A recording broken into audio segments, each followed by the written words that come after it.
Matagumpay na na-educate, na-engage, at na-empower ang learners mula sa 68 public elementary schools ng Marikina City, Quezon City, at Taguig Pateros sa Eco Play. Sige sa Mancha, tuloy ang laro.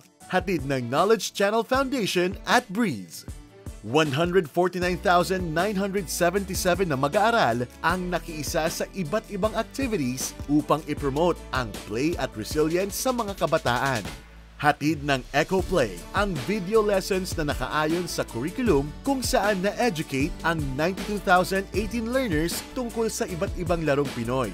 Isinama rin sa PE curriculum para sa 51,959 grade 4 to 6 learners ang mga larong Pinoy upang sila ay ma-engage sa paglalaro.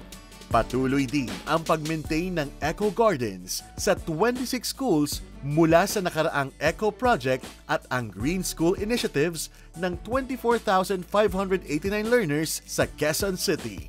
Ang Eco Play ay nagtapos sa Palarong Pinoy Division Meet sa bawat SDO, kung saan masayang nakilahok at na-empower ang mga grade 4 to 6 na mag-aaral, guro at magulang.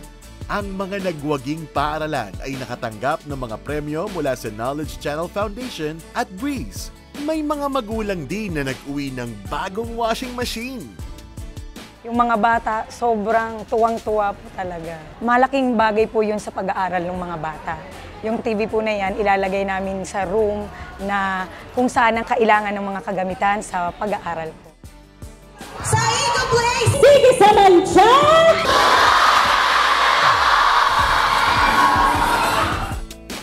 Reach more, teach more with Knowledge Channel Foundation.